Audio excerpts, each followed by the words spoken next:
بسم اللہ الرحمن الرحیم۔ السلام علیکم۔ بنی اسرائیل کے لوگ بندر بن گئے۔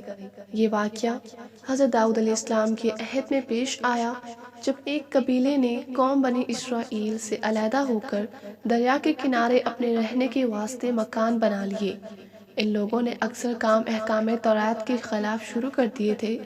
ان امور میں ایک یہ بھی تھا کہ وہ ہفتے کے دن مچھلی کا شکار نہ کیا کریں اور نہ دنیا کی کوئی خرید و فروخت کریں۔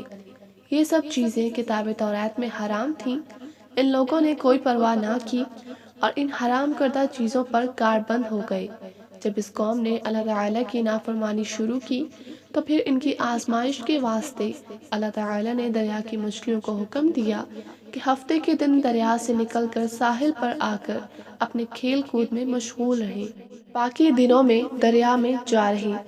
بس خداوند تعالیٰ کے حکم سے مچھلیاں ہفتے کے دن دریا سے نکل کر کنارے پر آ کر پھرتی رہتیں اور ہفتے کے علاوہ دوسرے دنوں میں دریا کے اندر چلی جاتیں۔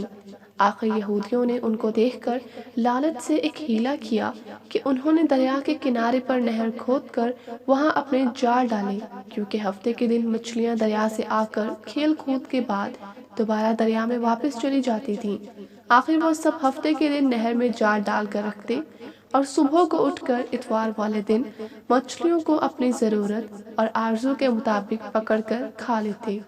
انہوں نے اپنی دانست میں ہیلا کیا کہ دریا کے کنارے سے پانی کاٹ لائیں کہ مچھلیاں وہاں آ کر رہیں، لیکن ان کا یہ ہیلا بھی کام نہ آیا اور مچھلیاں اتوار سے پہلے وہاں سے نکل کر واپس دریا میں چلی جاتیں۔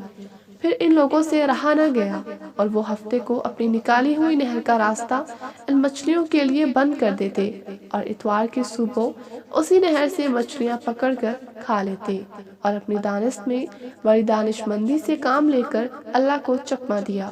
لیکن اللہ تو ان کی تدبیروں سے خوب آگاہ تھا کہ جیسے وہ کر رہے تھے وہ اپنے لیے عذاب الہی کو دعوت دے رہے تھے۔ لوگوں میں تین فرقے ہو گئے۔ ایک تو ان میں وہ تھے جو شکار کرتے تھے اور دوسرے لوگ وہ تھے جو باز آ گئے تھے، نافرمانیوں سے برابر منع کرتے رہے تھے، اور تیسرے وہ تھے جو منع کرنے سے تھک گئے تھے اور منع کرنا چھوڑ دیا تھا۔ لیکن وہ بہتر تھے جو برابر منع کرتے اور منع کرنے والوں نے شکار کرنے والوں سے ملنا چھوڑ دیا تھا اور کہا کہ کیوں نصیحت کرتے ہو ان لوگوں کو کہ جن کو اللہ ہلاک کرے یا ان پر عذاب مسلط کرے۔ تو وہ لوگ یہ سن کر ان سے بولے کہ تم ہم کو ڈراتے ہو، ہم ہر ایک سے زیادہ طاقتور ہیں، ہمارا کوئی کچھ نہیں بگاڑ سکتا۔ جب وہ لوگ نافرمانی سے باز نہ آئے تو اللہ کے عذاب کا دن آ پہنچا۔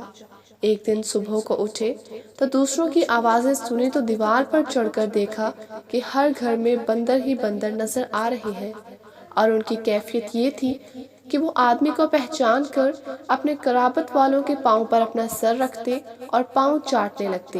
بلا آخر وہ اپنے برے حال سے 3 دن میں سب کے سب مر گئے۔